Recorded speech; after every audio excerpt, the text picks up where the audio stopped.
And one of the big emphases that we've had of late on our channel is building your own parallel polys and being a part of a wider parallel polys that other patriots are building, so you can be free from all things woke. And I'd love to introduce to you, those of you who don't know him, my business partner, Ralph Cochran. He is the president of Turley Talks LLC. Ralph, if you don't know, is actually the brains behind this video channel. He's one that really originally pushed me to start videos on a daily basis. But Ralph is also the founder of Scola Inbound Marketing, where he helps Christian schools get started and grow. And he has a special webinar coming up. So if you're interested in building parallel education so as to have an alternative to all the woke nonsense that's particularly going on in K-12 schools, Ralph is your man. You're going to absolutely love this webinar. So without further ado, we're going to be chatting about this and build what goes on behind building a school. And then especially if you already have one, taking it to the next level. So Ralph, welcome. I look forward to chatting with you on this. Yeah, Steve, great to chat with you about this. It's funny, all the other things we talk about, but, I think this is really, really important too, to talk about the future of, just our society and our legacy, especially with all that's going on here today in America, and across the world for that matter. Yeah, absolutely. And that's exactly what we're seeing. We're seeing many respects an educational renaissance that you and I've talked about. We've written about going on not just here in the States, but all over the world. So why don't you just give us a little bit of your backstory about, just your whole experience in starting Christian schools and the like. It must be quite the endeavor. Yeah. I'll keep it short. You know how that works. But yeah, no, back in the late 90s, I graduated from Grove City College, and I was really kind of in a place, kind of perplexed in my faith, and went through some real faith changes in terms of really having certainty about my relationship with the Lord. And one of the things that really helped me was just some of the education I got both at the college, but even post-college, and some of the books I was reading. And I really recognized, like, just I was raised up through the public school system, and just what I was lacking, and didn't really have a clear understanding of, how the Bible is authoritative in my life. And I really, as I have grew in conviction and more certainty in my faith, by God's grace, what happened was I also had a conviction to help others not have to go through what I went through. And that was kind of where it started. That was kind of the little kernel, the seed for me. And I was attending a church, and the pastor, out of the blue, knew kind of I was, interested in, making sure young people had a biblical Christian view of the world, and understood how the scriptures apply to all of life, and saw how they're calling and developing that, because he knew my story, and he knew how I was trying to work even with the youth in the church. That's how I met my wife soon thereafter, and working with youth. And so anyway, the long and short is, he asked me one day, I was 27 years old, wasn't married, no kids, no education degree. I have a degree. I don't have any education degrees, still don't. And he asked me if I would start a Christian school in, the thriving, rich Christian, thriving metropolis of New Jersey. So one of the most secular regions in the nation. Yeah. Exactly. So yeah, that's kind of where it started. And I still remember the day he asked me, and I was kind of naive, 26, 25 years old, and said, sure, why not? And I prayed about it for a few days, and went back to him and says, that sounds like something to do. And I was kind of bored in my kind of sales job, and was looking for some other things to do and serve the church, because that's kind of how I viewed it. But I had no idea what I was saying yes to. So that's where it started. Was this in the 1990s? Is that yeah, it was like 1999, 98. Roughly. Yeah. I don't know if you have the stats on it. I mean, one of the latest stats I came across is in classical education, 1994, there are only about 10 schools in the entire nation. Today, there are over 500. It's just been absolutely boom. So you were riding a wave. I don't know if you knew it back then, but. Oh yeah, no, I didn't know it back then at all. I mean, it was just, you knew there was a few of these schools out there. In fact, that's what happened. We went to a school down in Delaware, and we asked them for help on, and I formed a board, and we went and had a meeting down in Delaware. at this school. It was the name of it back then was Tall Oaks Classical School. You might know it as Delaware Valley Christian School. And Yeah.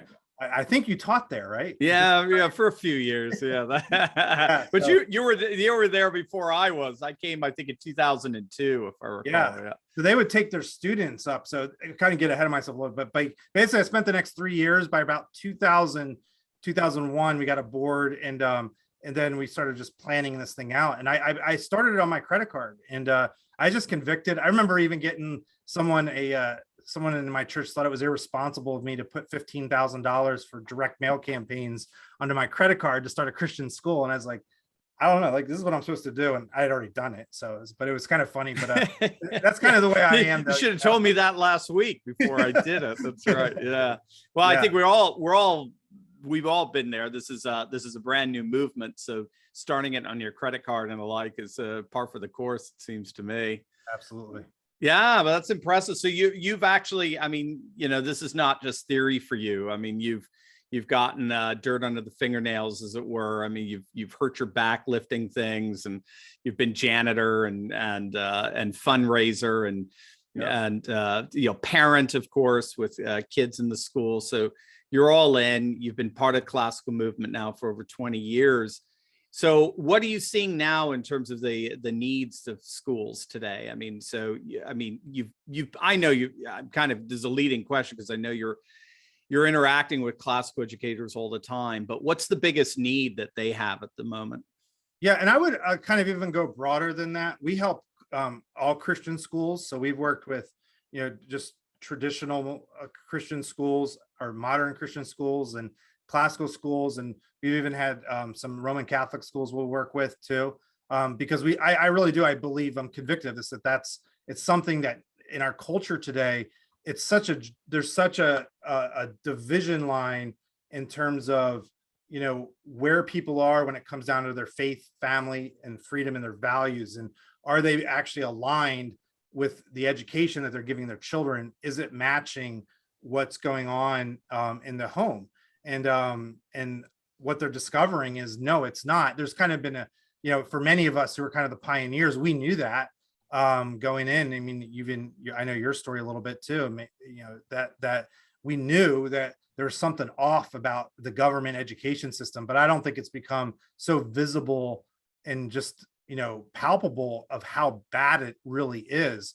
And I remember when I heard the pandemic hit, and the first thing, because I think about all my team, I have a whole team, 15 employees roughly, that work for us, and all day they think about how to grow Christian schools. And I remember talking to my team and saying, man, they're going to have Zoom for these public schools. Imagine what these Christian parents, or these parents who are very concerned about how their kids are getting educated, when they start listening in behind the scenes and hearing what these teachers are teaching. Yeah.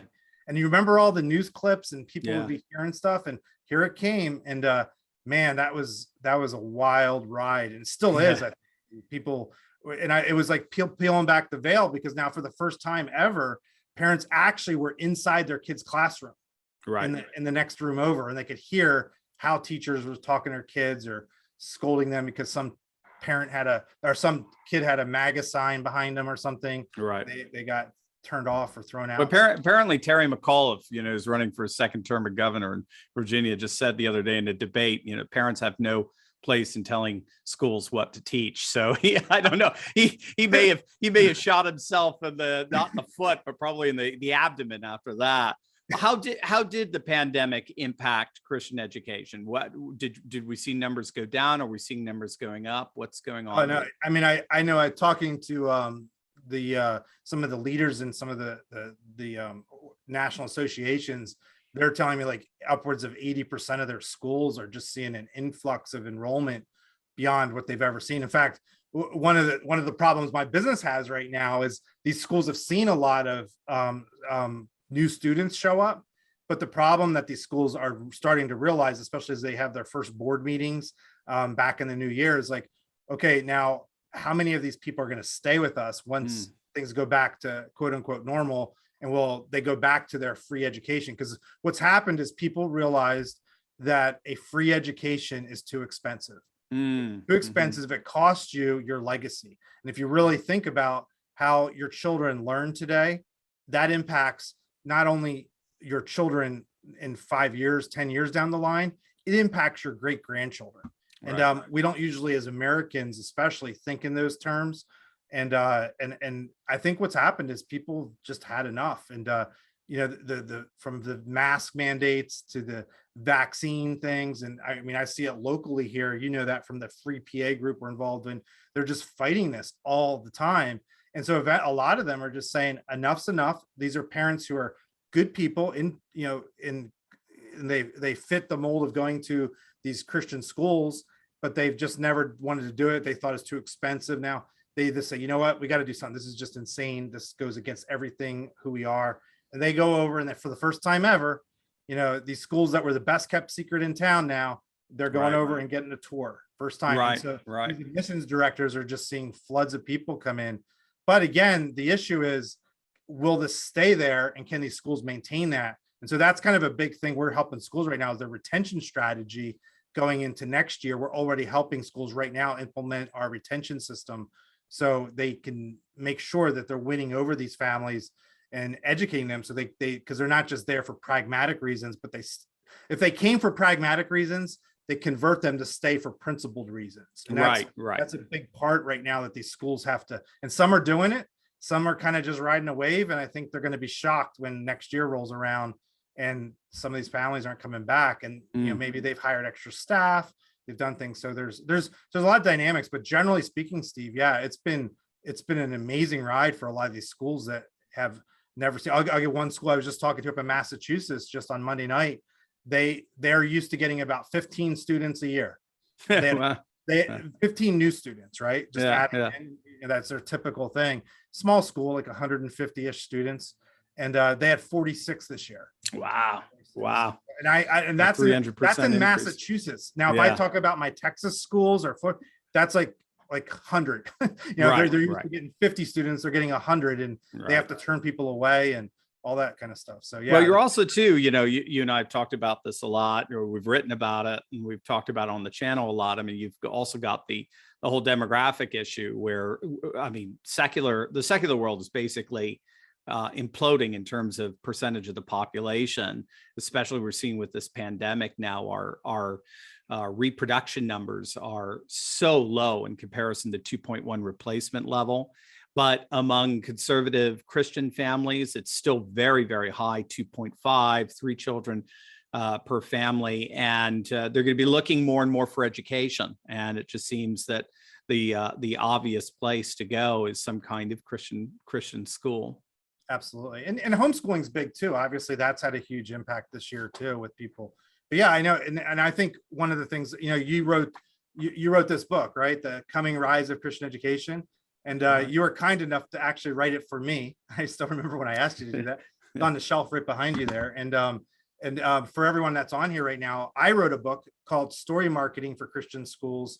And Steve wrote the foreword to it. It's actually that book I just showed you. So as a special gift to your audience, Steve, when they register to come on the webinar, we're going to send them a digital copy of your book, which is the foreword to mine, and this book. But I think what you wrote in there just about this retraditionalization and people coming back to their values and their religion is driving this. And then obviously you have all the impact of just the pragmatic draconian policies of, it's like a perfect storm, isn't it? Yeah. Vaccinate your 6-year-old and mask up your 5-year-old, and they can't even put their pants on straight, let alone wear a mask all day. So, right. Yeah, it's crazy. So I mean, obviously you're hitting on the importance of, if somebody hasn't already done it, it's so important to start some kind of Christian schools, some kind of parallel education, and have that option as part of a parallel polis. In the wonderful term that we use all the time is paideia. And paideia, we use the word, pediatrician, and paideia, it literally means child, but it was, for the Greeks, the educational project that intentionally sought to initiate students into a particular kind of culture, into a particular way of being human, which was embodied by the polis. So there is no parallel polis without a parallel paideia. And so just as our, our public education is trying to initiate students into woke corporate culture, our parallel institutions are going to need to paideia students, as it were, into a parallel polis. And I think that's exactly, this is what I love, why I love what you're doing with school inbound marketing. I mean, you're literally providing the seeds and the structures necessary in order to get more and more students acclimated and inclined and train their dispositions to want to be a part of an anti-woke parallel polis, as opposed to the dominant, temporarily dominant woke culture around us. Right. Steve, before this interview, I was preparing for it, I was looking at your outline for the book that you wrote, and you were talking about the Hungarian schools and how they kind of shifted. Could you maybe for our audience, you're really better at explaining it than me, but I think it kind of goes aligned with what you just said, is a real clear-cut example that's happened over the past 10, 15 years-ish. Is that, I don't know. It's going to Hungary, Poland, Russia, Georgia, the nation of Georgia. So as they're becoming more and more, and we're seeing it in India as well with what's called Hindutva, where instead of a biblical worldview, they're creating, quite literally a Hindu worldview in all their schools. So as all of these nations move more and more towards a nationalist, populist, traditionalist conception of life, their education is comparably changing. Their education is going through some massive reform. So in Hungary, one of the big things is to start turning over public schools to the churches there. And so you even have now some villages in Hungary. And I read this in a left-wing website on a left-wing source. And they were very upset about it. But you actually have some villages that only have conservative Christian schools. They don't have anything else. So it's really a fascinating phenomenon that's going on, not just here in the United States with the rise of classical education, but all over the world, where you're starting to see education now shift more towards a patriotic, nationalist, retraditionalist education. It's really good stuff. It's amazing. And I know we talk about it too, like just how I'm very plugged in with American Christian educational leaders, and hopefully many of them are watching this video. But I also find there's a lack of understanding to see how people are doing it overseas in Hungary and Poland. And it's a different dynamic there, totally. Like if you were to, change all the American public schools over to religious schools, I mean, you think the riots of last summer were bad. I mean, my goodness, right? So I don't know. There won't be enough secularists anymore to do it. That's true. But I think the big thing for here is also, and this is, I know this, we've been talking about existing schools, but I also know there's patriots in here who are recognizing they either need to start their own homeschool, or there's people in here who I've started homeschools that are actually getting a few families together and they're actually becoming schools. Like I know of several situations around the country like that right now going on, like a couple families in a neighborhood are pulling together resources. Well, guess what? You're not alone. And there's people out there to help you. I can connect you with people. And that's part of the webinar I want to talk about, is kind of giving people some direction. Like, hey, if you're looking to start a school, here's some tips for you. I've done it. I know lots of other people. I've helped start several schools across the country. And some I'm less involved in than others, but I have been involved with several. And there's a lot of mistakes you can make. And I can help you avoid those. And we would like to show you that. And just basically moving forward, this patriotic movement of fighting back, starting a school, bring your kids to homeschooling, or getting plugged into an existing school in your community is some of the best things you could do for both your children, but also for the families around you too, that you care about and love. So especially families in your church, and likewise, and churches nearby. Absolutely. So tell us a little bit about the webinar. When is it going to be? And is there a cost and all that good stuff? Yeah. So if people go down, click on link below, fill out the form, and we'll have the date on there. We're working on a date because you're a little busy coming up. And, and I have to work with, and even though I'm the president, I still have to make sure Steve's schedule fits. And we're looking at probably the Wednesday or Thursday of the 14th or 15th. Oh, okay, great. So 2 weeks from now. But yeah, you're a little busy. I think you have something coming up, right? Aren't you like talking with some guy? Some Jacksonville, something. I don't know. Some guy, Donald Trump Jr. something. I don't know, something like Exactly. that. I don't know. He'll probably want some attention. I don't know. But yes. So all right, so we're going to do that, and then after that, we're going to do this webinar, and we're going to try to push as many people as possible to starting their own schools. We really want to see a massive renaissance of that, and even I think in many respects, more importantly, to bring their existing schools to the next level. That's going to be huge. Yep. And so, and then you said they're getting a free download of one of our wonderful books. Yep, we'll get the book here. This is bundled together, Steve's book and my book together, and you'll love it. And you can share it with the people maybe in your group that are thinking about starting a school, or you already have a school. Get into this concept of story marketing, how to connect with families in your community to pull them into you. And a lot of too with the school stuff, what happens in the early stage with school startups, there's a lot of excitement and adrenaline that get going, but then there's like the long-term planning and the marathon that it is. They don't understand the dynamics of how to navigate through that. And that's what we do. We're really good at it. And it's a mission for me. I mean, this is not something I make a lot of money at. It's just it's a very mission focused marketing agency. And we're very passionate about seeing the Christian school movement grow both here and across the world. We have a client in Australia right now we're helping too. So it's all over the place. Absolutely wonderful. All right, guys. Make sure you click on that link below. It's going to be awesome. I'll be there with Ralph. Ralph's going to walk us through. I've seen him do his magic before. It's going to be absolutely amazing. You're absolutely love it.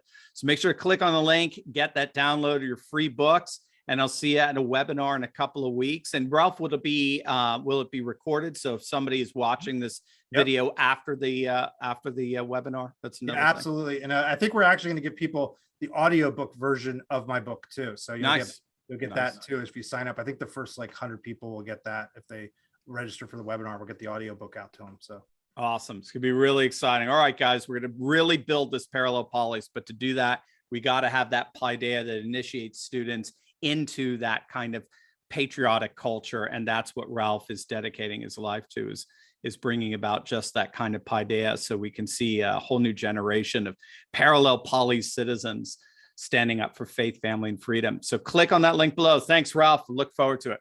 Thank you, Steve.